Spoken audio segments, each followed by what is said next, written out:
The moment he turned off the TV and said, "Get out, old woman," I knew my life inside that house was over. The remote clicked once, and the room fell into a silence so sudden it felt violent. I had been sitting in my chair by the window, the one with the worn armrest where my hand always rested, watching the evening news the same way I had for years. Not because I cared so much about the headlines, but because that half hour belonged to me. It was the only time of day when no one needed anything, when my knees stopped aching and my thoughts could settle. Then Evan stepped in front of the screen like a shadow crossing a wall. He did not look at me at first. He simply reached out, pressed the button, and let the black screen speak for him. Then he turned and said it clearly, loudly, without hesitation. "Get out. Go to your room. This living room is mine now." For a second, I wondered if I had misheard him. 69 years of life teaches you that sometimes cruelty disguises itself as misunderstanding. I looked past him to the kitchen doorway. My daughter Rachel stood there holding 2 grocery bags, the plastic handles digging into her fingers. Our eyes met. I waited. Just one sentence. "Mom, this is your house," or "Do not talk to her like that." Anything. Rachel lowered her gaze. That was when something inside me went very still. Not angry, not broken, just clear. Evan dropped onto the couch I had paid for and turned the volume up on his phone as if I had already vanished. In his world, I was furniture, something old that came with the house. I stood up slowly. My joints protested, but I ignored them. I walked to the hallway, reached into the bowl by the door, and wrapped my fingers around my keys. The metal felt cold and solid, real. Evan laughed behind me and said, "Do not forget your glasses." Rachel did not follow. At the door, I paused. The framed photo of the desert hills hung slightly crooked. The rug I vacuumed every Saturday lay flattened where Evan's shoes always landed. I realized then that I had been shrinking myself inch by inch for 4 years, making space for a man who believed space was something you took. I stepped outside and closed the door gently, not in anger, not in fear, like placing a final period at the end of a sentence. The air was cool and smelled like dust and evening flowers. I locked the gate from the outside and walked until I found a cab. The driver asked where to. I gave him the name of a hotel downtown. When I sat back, my hands trembled, not because I was afraid, but because my mind had begun to work again. That night, alone in a quiet room, I opened the old leather folder I had not touched in years. Inside were copies of documents I once handled daily when I worked at the county land records office. Deeds, titles, ownership lines that did not lie or forget. At the top of one page was my name, Margaret Cole, sole owner. I smiled for the first time that evening. Evan had taken the remote, but he had never owned the house, and tomorrow he was going to learn the difference.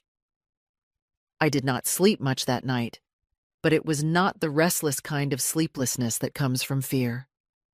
It was the alert stillness of a mind that had finally been given room to move again. The hotel room was quiet, in a way my house had not been for years. No doors slamming, no television blaring from another room. No man pacing the floor like a caged animal. Just the soft hum of the air conditioner and the muted glow of streetlights leaking through the curtains. I sat at the small desk by the window and spread the contents of the leather folder in front of me as if I were back at work, years ago, before retirement softened my days and dulled my vigilance. I had spent 32 years at the county land records office. I had watched families tear themselves apart over property lines, wills, and forgotten signatures. I had seen sweet voices turn sharp the moment ownership was questioned, and I had learned one unshakable truth. Feelings fade. Paper does not. The deed was there exactly as I remembered. Recorded cleanly. No liens, no transfers, no joint ownership. The house had never stopped being mine. Not when my husband died. Not when Rachel asked if she and Evan could stay for a little while. Not when that little while stretched into 4 long years of swallowed words and closed doors. I poured myself a cup of hotel coffee and let it sit untouched. My reflection in the darkened window startled me. The same gray hair, the same lined face, but something in my eyes had changed. I looked like the woman I used to be at the counter, the one people underestimated until they realized she knew exactly where to look. I took out my phone and scrolled to a name I had not dialed in years. Daniel Price. We had worked across the street from each other back when I was still filing documents and correcting errors no one else noticed. He handled property disputes. I handled the records that decided them. We had crossed paths often, professionally, respectfully, without small talk. He answered on the 3rd ring. Margaret. His voice carried surprise, then concern. It is late. Are you all right? I am now, I said, but I need your help in the morning. There was a pause. He knew me well enough not to ask for drama. What happened? I told him the truth without decoration. My son-in-law ordered me out of my own living room. My daughter said nothing. I left. They have lived in my house for 4 years without a lease. I want them gone, legally. Another pause, longer this time. The house is still in your name, he asked. Sole owner, I replied. Then you are not asking for permission, he said calmly. You are asking for procedure. Exactly. He exhaled once, slow and deliberate. Then listen carefully. They are not tenants. They are occupants by consent. That consent can be withdrawn. We will prepare a notice. It must be served properly. No shouting, no confrontation, just paper. I closed my eyes for a moment and felt something settle into place. Tomorrow, I said. Tomorrow, he confirmed. I will send my associate to serve it. You do not need to be there. Good. Before we hung up, he added softly, You know this will change things with your daughter. I know, I said. But things have already changed. I just stopped pretending they had not. When the call ended, I finally drank the coffee. It was bitter but grounding. I lay down fully clothed on the bed and slept deeply, like someone who had put down a heavy load at last. Outside, the city moved on without me. Inside that quiet room, a decision had been made. And by morning, the house I had been told to leave would receive a visitor who did not knock out of courtesy, but out of law. Morning came with a pale desert light that slipped through the hotel curtains and rested on my face like a hand. I woke without an alarm, without the familiar jolt of dread that used to greet me each day in my own house. For the first time in years, my thoughts were not about what mood Evan might be in or how carefully I would have to move around him. They were precise and orderly, like documents laid out on a desk. By 8:30, my phone vibrated once. Daniel Price. He is on his way. I showered, dressed simply, and sat by the window with my purse on my lap. Inside it were my keys, my identification, and the folder that had quietly waited for this moment. I imagined the house across town exactly as I had left it. Evan asleep on the couch, the television probably still tuned to whatever he had claimed the night before. Rachel moving carefully, anticipating his temper, mistaking silence for peace. At 9:12, my phone rang again, a different number. Mom. Rachel's voice was sharp with panic. There is a man at the door. He says he is here on legal business. I did not rush to answer. I let the phone ring once more, then twice, and only then did I speak. "Is Evan awake?" "He is yelling," she whispered. "He thinks it is about the internet bill or something." "Mom, what is happening?" I looked out at the street below, at people walking to work, unaware that a quiet earthquake was passing through my family room. "Listen carefully, Rachel," I said. "Take the papers. Read them, and tell Evan to lower his voice. I am not available for shouting today." There was a muffled explosion of sound on her end, Evan's voice crashing through the phone, demanding to know where I was. What this was, how dare I embarrass him in front of a stranger? Then silence, broken only by the faint rustle of paper. "Mom," she said finally, her voice unsteady, "it says notice of termination of occupancy. 30 days. "Yes," I replied. "That is correct. You cannot do this. This is our home. It is the house I allowed you to stay in," I said calmly. "That permission has ended." I could hear Evan in the background, swearing, pacing, grabbing at words he did not understand. Rachel began to cry, but I did not soften my voice. "This man is only delivering paper," I continued. "He is not your enemy. The law is not attacking you. It is clarifying something that should never have been confused." The call ended abruptly. I imagined the associate, neat and composed, stepping back through the gate while chaos filled the space he left behind. I imagined Evan's face as the word occupant settled into his understanding. Not owner, not provider, occupant. I went downstairs and ordered breakfast in the hotel cafe. Oatmeal, coffee, water. Simple things. Halfway through my meal, my phone buzzed again. Transaction declined, card suspended. I smiled faintly. After the notice came reality. "Mom," another message followed. "The internet just went out. Evan is furious. What are you doing?" I finished my coffee before replying. "I am reclaiming my life."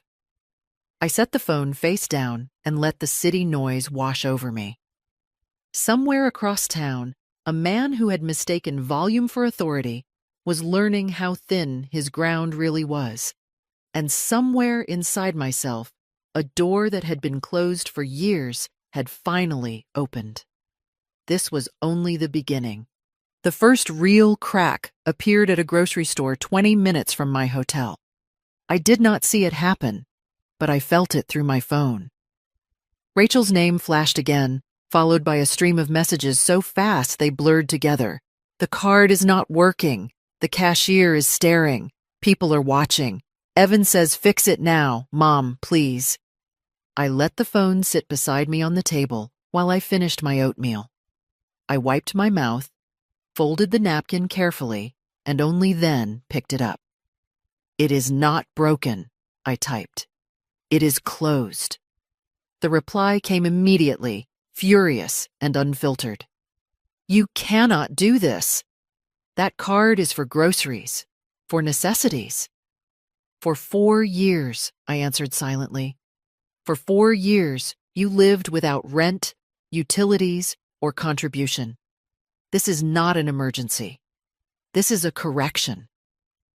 A minute later, Evan's number appeared on the screen. I answered this time, not because I owed him anything, but because clarity works best when delivered early. "What the hell did you do?" he shouted. "Do you have any idea how humiliating this is?" "Humiliation is being ordered out of your own living room," I said evenly. "What you are feeling now is inconvenience." He laughed sharply, the sound brittle. "You are trying to control us with money." "No," I replied. "I stopped confusing help with obligation." He began to talk fast then, words tumbling over each other, explaining how things were temporary, how the market had shifted, how his investments were about to turn around. He said the same phrases he had used for years whenever I asked gentle questions. "Just a little longer. Almost there. Trust me." This time, I did not interrupt. When he finished, breathing hard, I asked one question. Where is the money, Evan? There was a pause, a real one. You would not understand. Try me. Rachel's voice slipped into the call, thin and shaken. He said it was tied up. He said we were saving. Saving what?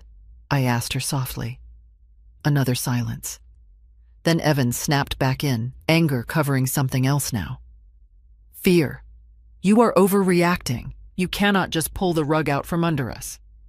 I looked at the bank notification still glowing on my screen. Transaction declined $87.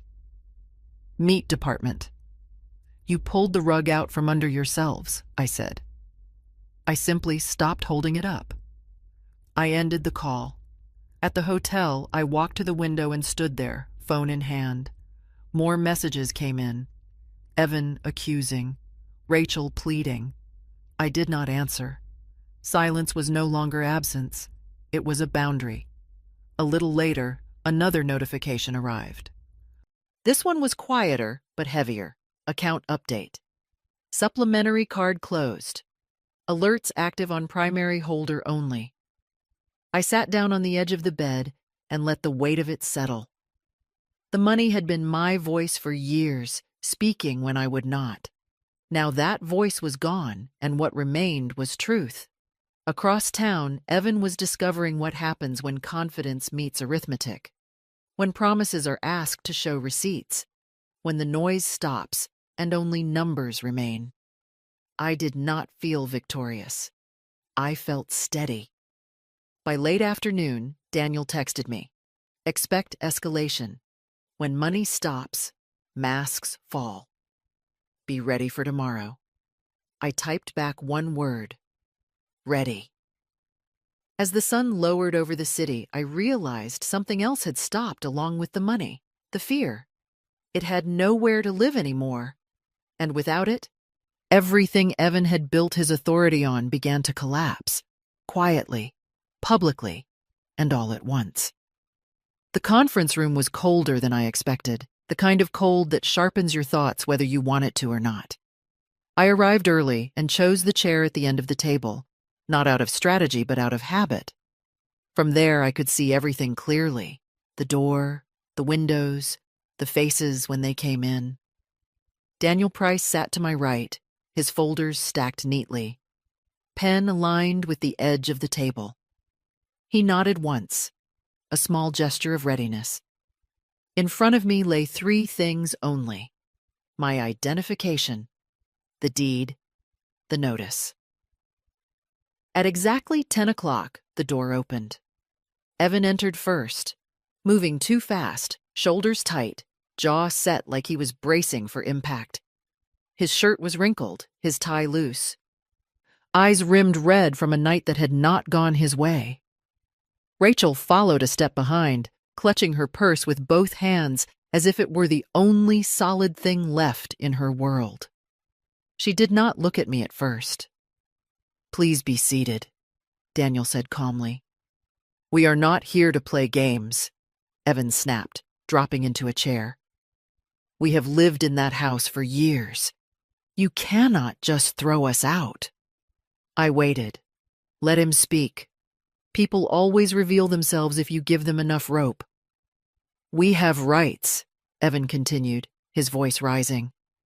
There is such a thing as adverse possession. We lived there openly. Everyone knows it is our home. I looked at him over my glasses. That is not what adverse possession means. He scoffed.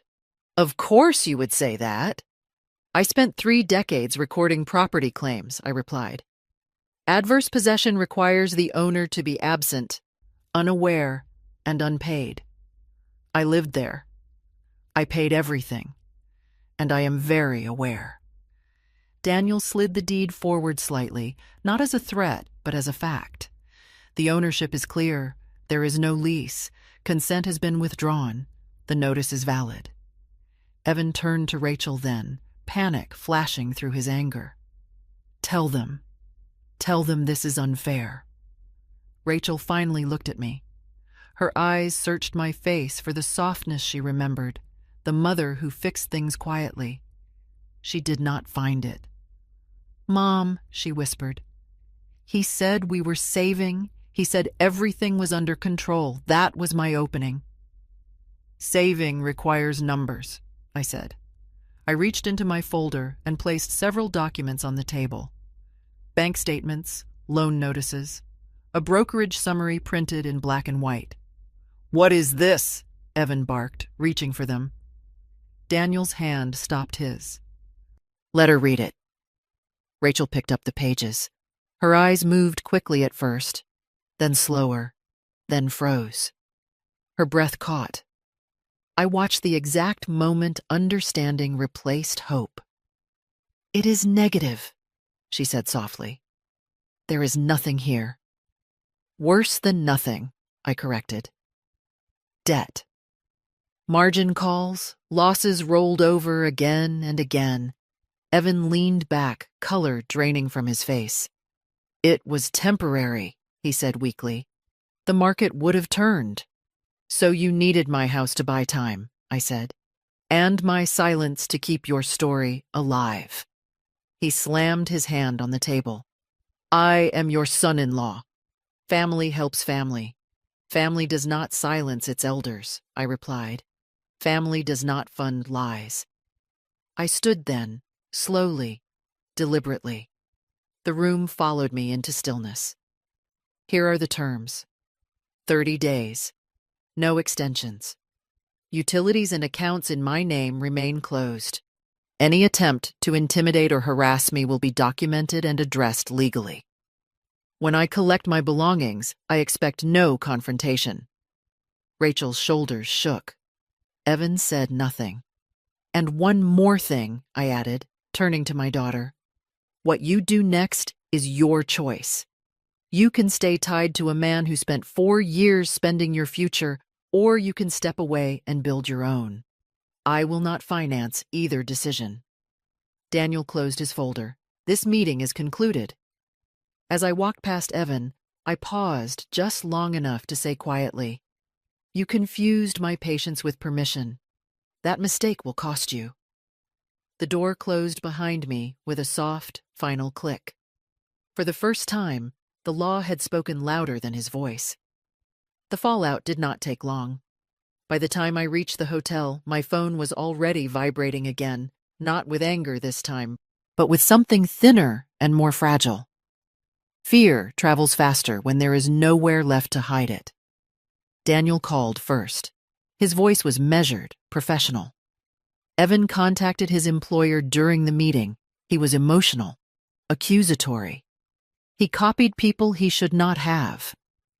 There will be consequences. I closed my eyes briefly. Evan had always believed volume could substitute for leverage. In the wrong room, it had cost him more than he realized.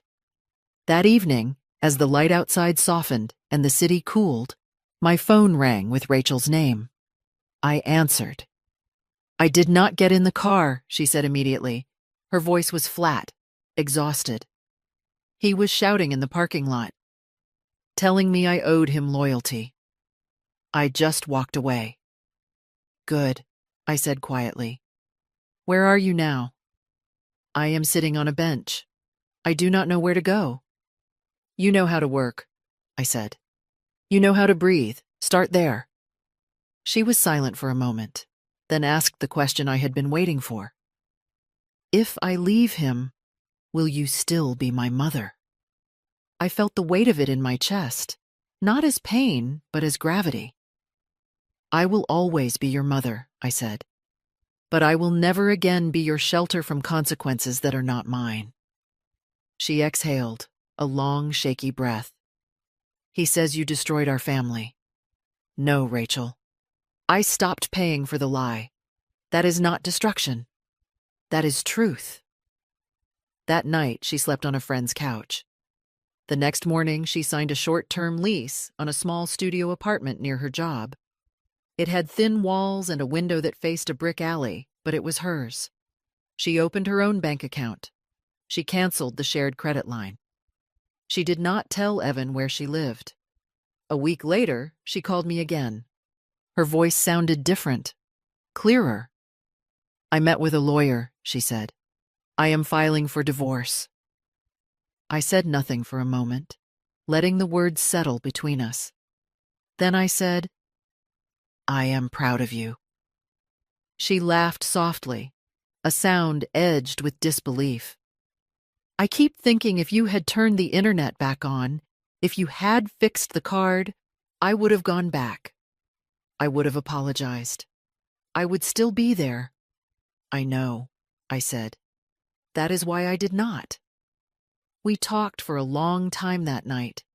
Not about Evan, but about her work, her fears, the strange relief of paying her own rent, about learning the cost of groceries when no one is rescuing you. When we hung up, I sat on the edge of the bed and understood something with absolute certainty. My daughter had not needed saving. She had needed a door. And by closing one, I had finally shown her how to open another. Outside, the city lights flickered on one by one. Somewhere, Evan was still shouting into empty rooms. Somewhere else, Rachel was learning how quiet freedom could be.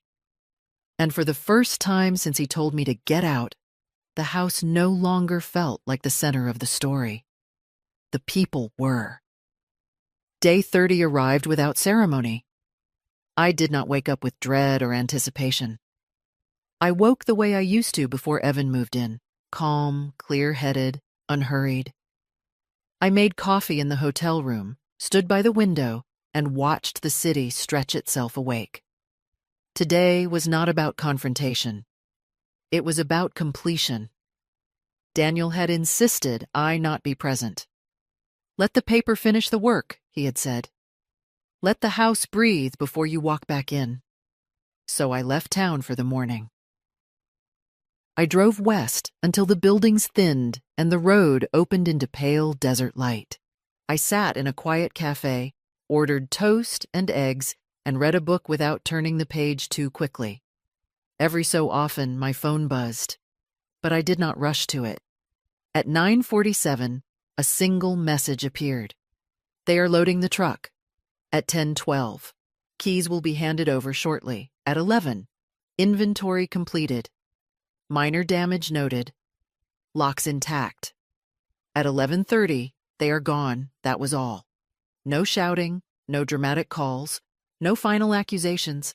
Just a truck pulling away from a house that had carried weight it was never meant to bear. I returned in the afternoon. The gate opened easily. The key turned without resistance, as if the house recognized my hand. Inside, the air was stale, heavy with the residue of voices that had filled it too loudly for too long. The living room looked larger without the couch Evan had claimed like a throne. Pale rectangles marked where pictures had hung. Small holes scarred the wall where screens and brackets had been mounted. I opened every window. The breeze moved through the rooms like a cleansing breath, lifting the curtains, stirring dust that had settled into corners unnoticed. I rolled up my sleeves, filled a bucket with warm water and cleaner, and began at the floor. There is something deeply honest about scrubbing a space back to yourself. No speeches, no witnesses, just steady work. I washed the baseboards. I wiped the shelves. I carried out bags of things no one would miss. Old magazines, broken cords, half-empty bottles of whatever Evan had decided he needed. When the painter arrived the next morning, I chose the color without hesitation. Peach, I said. Warm. Quiet. By evening, the family room glowed softly, no longer a battleground, but a place meant to be lived in. I set my chair back by the window. I placed the small table beside it. I made tea and let the kettle sing without fear of complaint. The house did not feel victorious. It felt returned. Later that night, a knock came at the door. Polite, measured. I knew who it was. Rachel stood on the porch, hands folded, eyes cautious, but steady. She did not step forward until I nodded. "May I come in?" she asked. "As a guest?" "Yes," I said. "Come in." She looked around slowly, taking in the peach walls, the quiet, the absence of tension she had mistaken for normal. She exhaled as if she had been holding her breath for years. "It feels different," she said. "It is different," I replied. We sat at the table with 2 mugs between us. No accusations, no apologies, just presence. The house was no longer something to be fought over. It was finally home again. The quiet that followed surprised me, not the empty kind, not the aching kind, but the steady quiet of a place that no longer had to brace itself. In the mornings, light moved across the peach walls, slowly, unchallenged. I brewed coffee without checking my phone. I watched the news with the volume exactly where I liked it. No footsteps hurried down the hall. No one reached for a remote that was not theirs. A week later, I hosted my first Wednesday afternoon tea. It was not planned as anything important, just an open invitation to a few women from the neighborhood, friends of friends, mostly widows or retirees who had lived long enough to know something felt wrong, but not always why. They arrived with folded worries and cautious smiles. We sat at the dining table with cups of tea and plates of pie cooling between us. The questions came softly at first. "My son wants me to add his name to the deed. My daughter says it is easier if she manages my accounts. They say it is temporary." I listened more than I spoke. Then I took out a folder and laid it on the table. "Ownership is not love," I said. "Love does not require signatures. If you want to leave something behind, you write a will. While you are alive, the house stays yours. Your money stays yours. Your voice stays yours." They leaned in. Pens came out. Shoulders straightened. Rachel came later that evening, knocking lightly, waiting to be invited. She no longer had keys. She no longer needed them. She told me about her apartment, small and imperfect, but paid for with her own hands. About learning to budget. About how strange it felt not to be rescued and how strong it made her feel. She did not ask to stay. She did not ask for help. She asked for tea. That was how I knew she would be all right. When she left, I stood in the family room alone and picked up the remote. It was just plastic and buttons. Nothing powerful about it at all. I turned the volume up one small click, then stopped. Enough. That word had changed for me. It no longer meant endurance. It meant clarity. Here is what I learned, and what I want anyone listening to understand. Love without boundaries becomes exploitation. Silence in the face of disrespect is not peace. It is permission. And saying no at the right moment does not destroy families. It reveals them. Ownership is not just about deeds and keys. It is about the right to choose who sits at your table, how loud the room is, and whether you are seen in your own home. That night, I turned off the television, not because someone told me to, but because I was ready. The house breathed quietly around me. For the first time in years, I was not staying somewhere. I was home. I want to end this story with the lesson I learned the hard way. Love does not mean disappearing inside your own life. Family does not mean enduring disrespect in silence. And helping someone should never cost you your dignity, your safety, or your voice. For years, I thought being patient made me kind. I thought staying quiet kept the peace. But silence did not protect me. It trained others to treat me as invisible. The moment I said no, everything became clear. Who respected me, who used me, and who only stayed as long as I paid the price. Boundaries are not cruelty, they are clarity. Saying no does not break families. It exposes the truth and gives everyone a chance to grow up. If you are listening to this and feel small in your own home, please hear me. You are allowed to take your space back. You are allowed to choose peace. Now I want to hear from you. What lesson did you take from my story? And which city are you watching from right now?